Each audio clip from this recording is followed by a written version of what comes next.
Supercatólico presenta.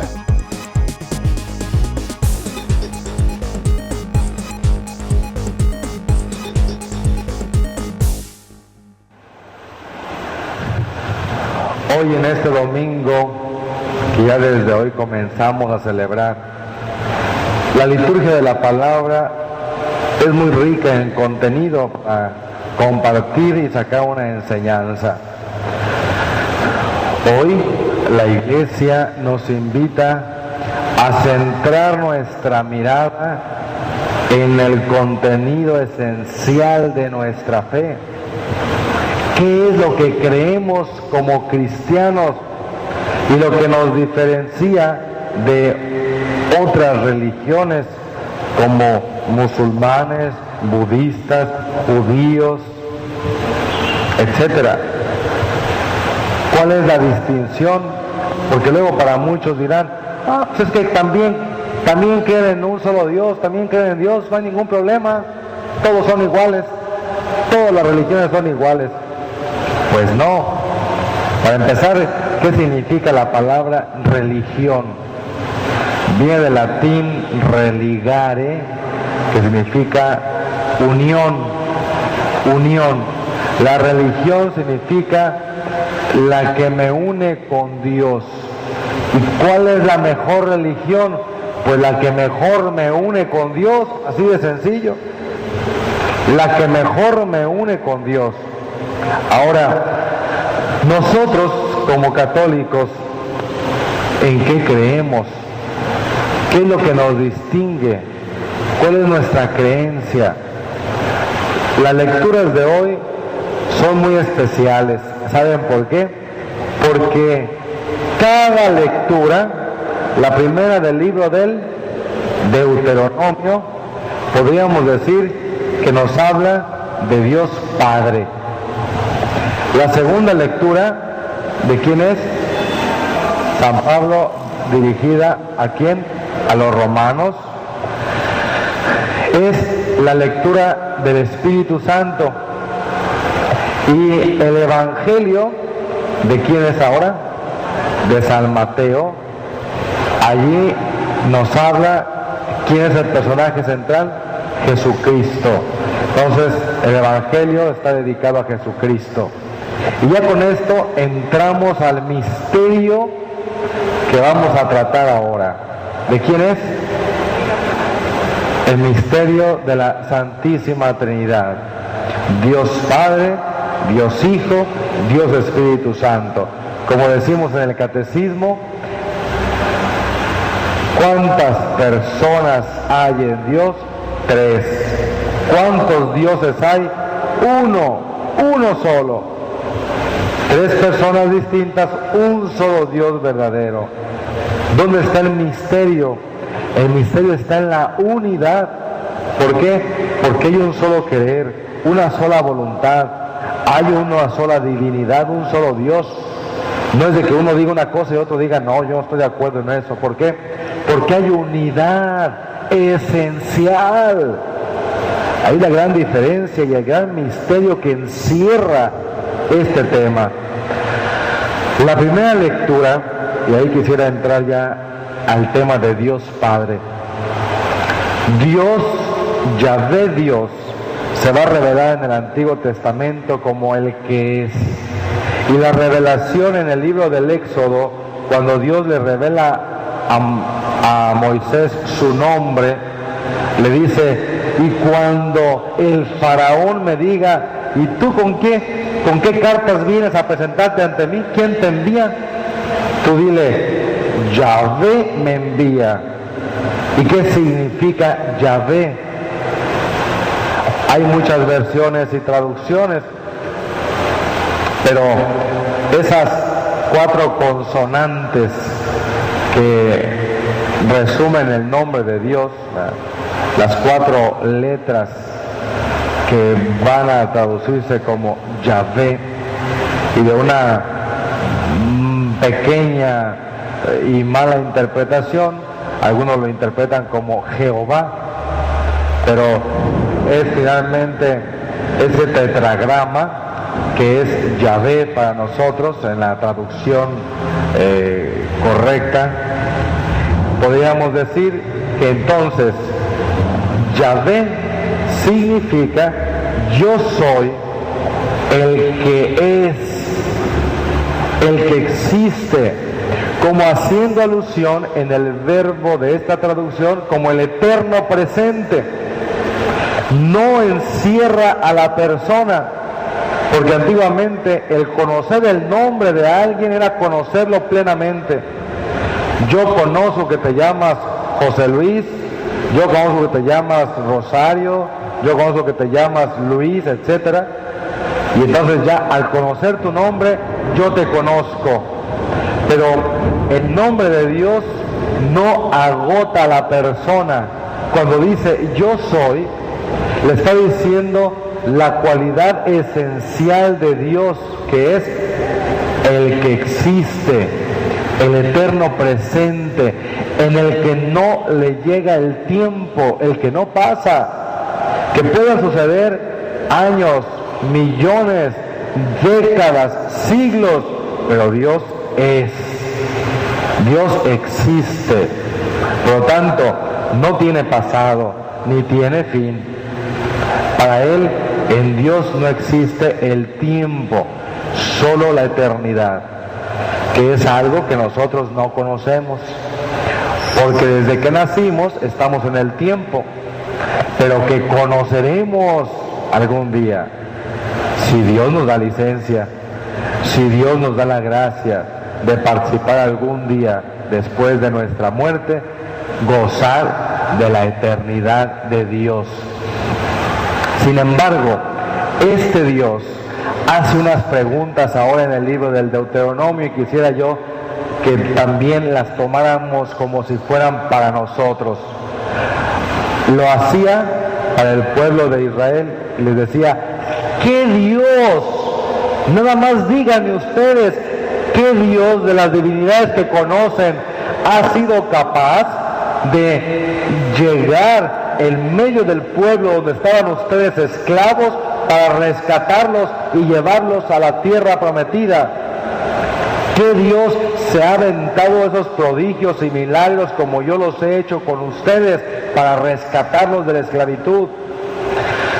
Las preguntas volverían a ser, si las actualizamos para nosotros campechanos mexicanos, nos diría: a ver, ¿qué Dios ha sido capaz de irrumpir tu propia historia y quitar tus divinidades y tus dioses que antes tenías para evangelizar este pueblo y que conocieras al verdadero Dios por quien se vive? ¿Qué Dios ha sido capaz de salvarte contra tantas persecuciones, calamidades, contra tantos disturbios y guerras sucias que vienen a querer destruir a la familia, a la sociedad, a nuestro pueblo, a nuestros valores? ¿Qué Dios sigue enviando tus profetas para que estés salvado, cuidado y protegido? ¿Qué Dios?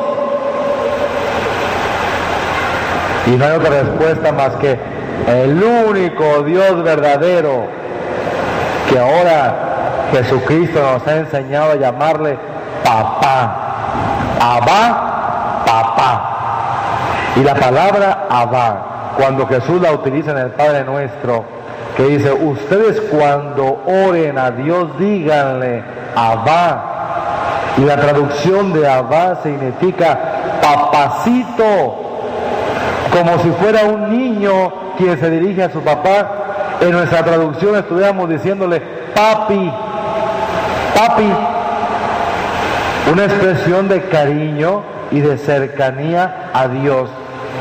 ¿Quién se puede dirigir a Dios con tanta cercanía si no es por la gracia de Dios que llega a nuestro corazón?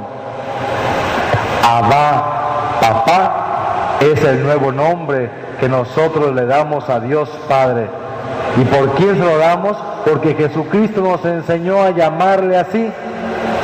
Ya no le decimos ni Yahvé, ni Jehová, ni mucho menos otros nombres como Sebaot, o otros nombres del Antiguo Testamento que aparecían para dirigirse a Dios, el Adonai, el Shaddai, Elohim. No, ya no necesitamos esos nombres, ahora nada más nos relacionamos con Él como sus hijos, papá. Ese es nuestro Padre Dios, que es muy cercano a nosotros. Ahora, ¿cómo nosotros lo pintamos a nuestro papá Dios? Aquí tenemos una imagen de la Santísima Trinidad, de Dios Padre, Hijo y Espíritu Santo, pero son figuras, símbolos que no agotan a Dios, ni esta imagen agota a Dios. ¿Por qué? Para hacerlo más cercano a nosotros, entonces a nuestro papá Dios lo pintamos muy parecido a Jesús, pero ahora ya viejito, con canas, con barba, ya anciano, para distinguirlo del Hijo. Pero no es la única manera como lo distinguimos.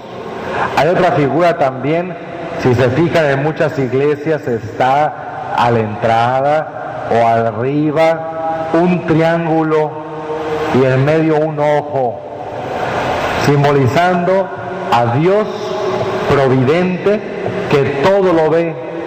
Ese es Dios Padre, el eterno presente, el que está siempre cerca de nosotros y que nos ve siempre donde estemos. Otra figura es la mano de Dios creador, que va a crear la obra. Pero son solamente signos y figuras que no agotan. ¿Por qué? Porque Dios es espíritu puro. Dios Padre no tiene cuerpo, no, solamente Jesucristo. A Jesucristo, cuando muramos y nos dé la gracia de participar por sus méritos y por su sangre preciosa de su gloria, entonces lo veremos con nuestro cuerpo, con un cuerpo glorioso y resucitado, todavía con las estigmas gloriosas en sus manos, porque es el único que se encarnó y se hizo hombre, como decimos en el credo. Dios no tiene cuerpo, Dios Padre no tiene cuerpo, el Espíritu Santo no tiene cuerpo.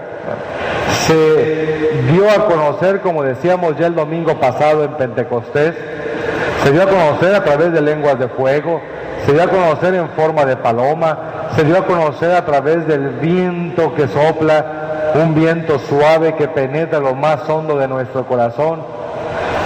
Pero el Espíritu Santo no es ni una paloma, no es ni fuego, no es ni viento, es expresión, pero el Espíritu Santo es espíritu, espíritu puro.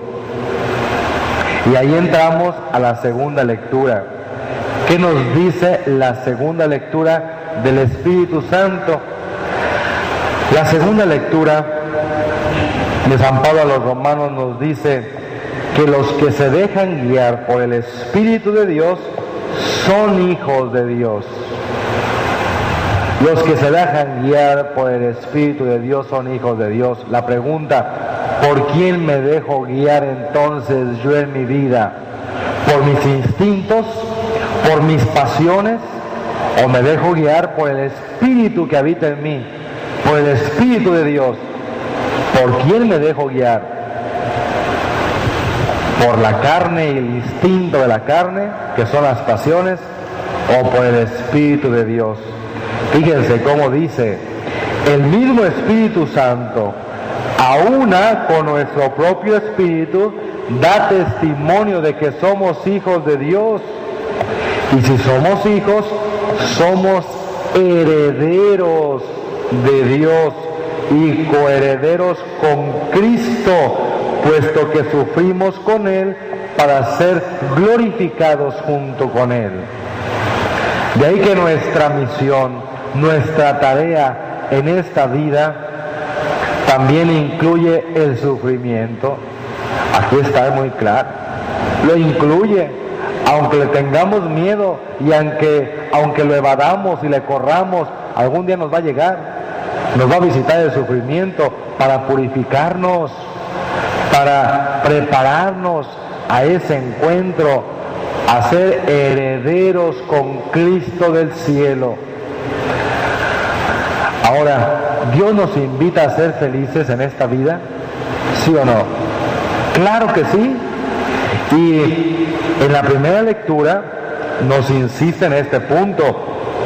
Dice, ya casi al final, el libro del Deuteronomio: graba en tu corazón que el Señor es el Dios del cielo y de la tierra y que no hay otro.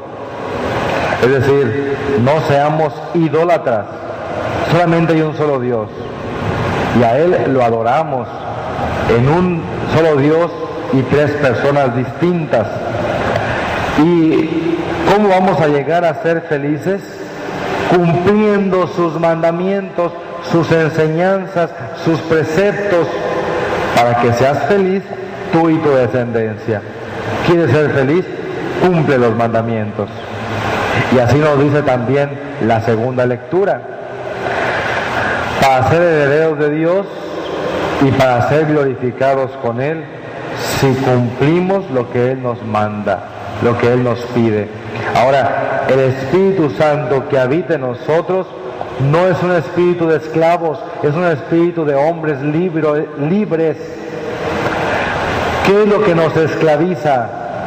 Dios no nos esclaviza. El amor de Dios no nos esclaviza. Nos esclaviza el pecado, nos esclaviza nuestro egoísmo, nuestras pasiones desordenadas. Eso sí que nos esclaviza, nos ata, nos frena para ser felices. Y a veces creemos que haciendo lo que me pega la gana soy feliz. Y no. ¡Oh, decepción! ¡Oh, decepción! ¿Por qué? Porque nos comenzamos a autodestruir, nos comenzamos a amargar, a ser infelices, porque no tenemos a Dios en nuestro corazón y frenamos el poder y la acción del Espíritu Santo, que su misión es santificarnos, llevarnos a vivir a plenitud con el Padre en el cielo. Ya desde aquí, en la lectura segunda, nos habla de esta relación trinitaria, cómo el Espíritu Santo que habita en nosotros nos ayuda a hablarle a Dios como papá y a llegar al cielo y a ser herederos de las promesas de Jesucristo, el Hijo, quien sufrió por nosotros y nos invita a sufrir también nosotros junto con Él para ser glorificados como Él. Ahí está la misión muy clara para el hombre de hoy, sí.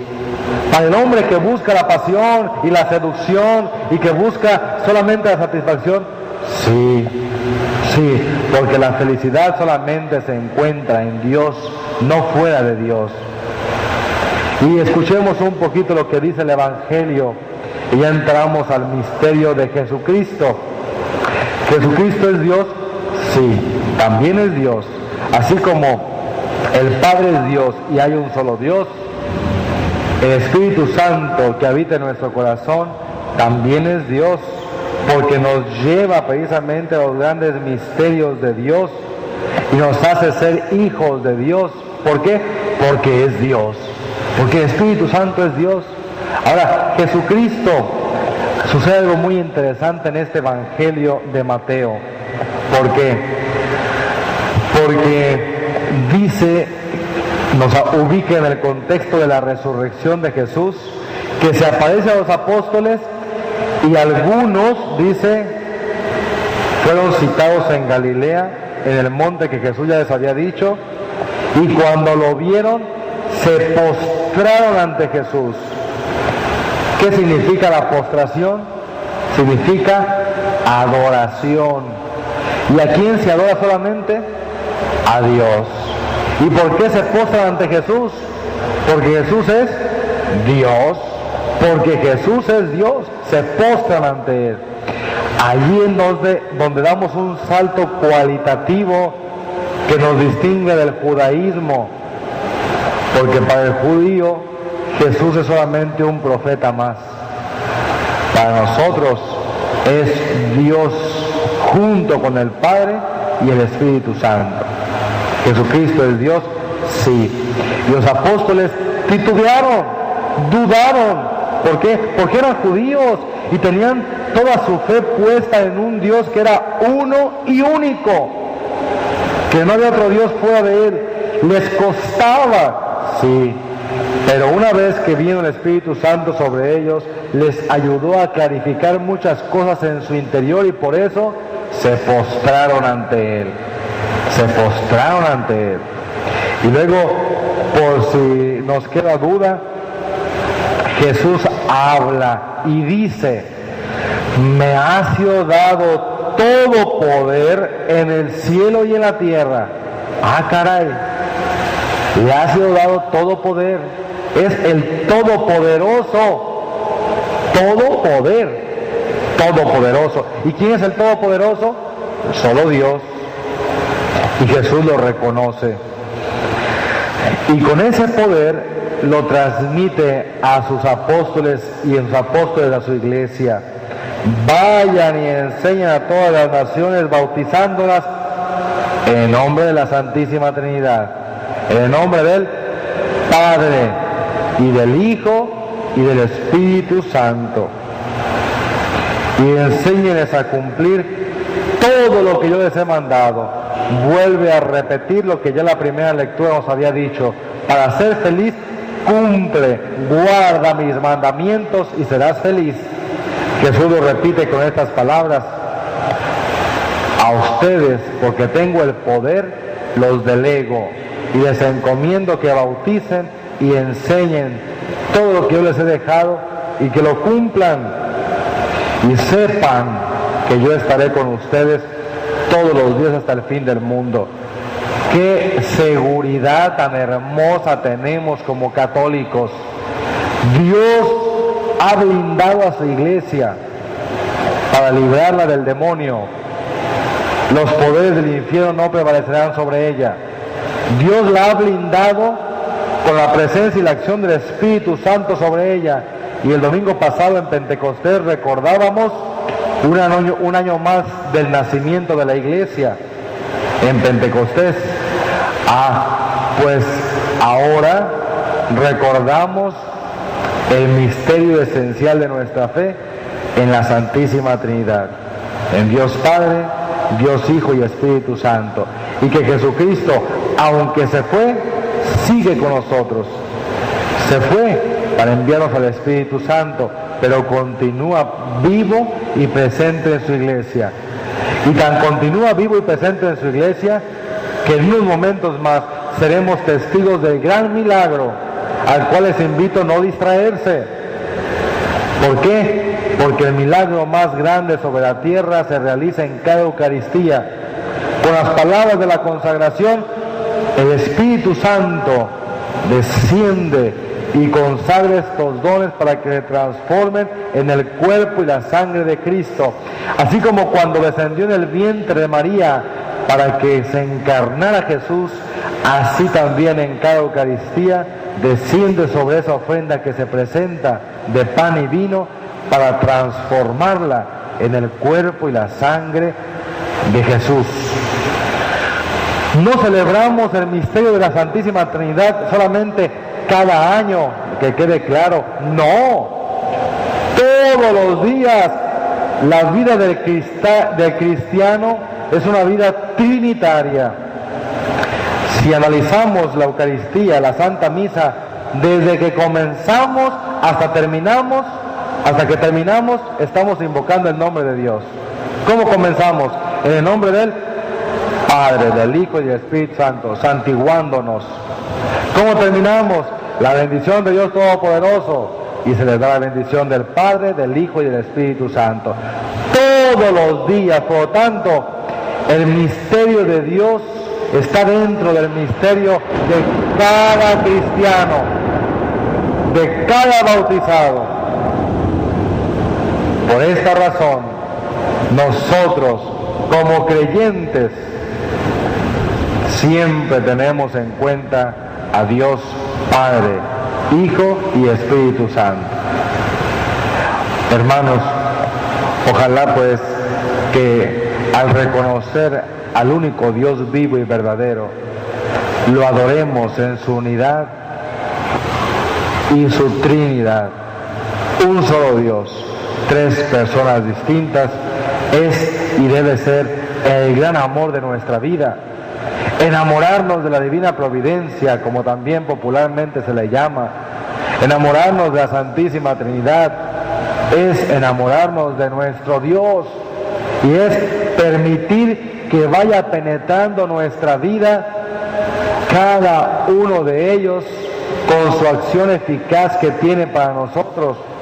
Dios Padre nos ha creado y nos mantiene el ser y la existencia. Dios Hijo nos ha redimido y nos sigue redimiendo y librándonos de cada pecado. Y Dios Espíritu Santo nos ha santificado y nos sigue santificando cuando nos volvemos a ensuciar por el pecado. Glorifiquemos pues a Dios Padre, Hijo y Espíritu Santo todos los días de nuestra vida. Que así sea. Pónganse de pie. Vamos a hacer nuestra profesión de fe. Recuerda visitar http://www.youtube.com/supercatólico, tu canal de evangelización.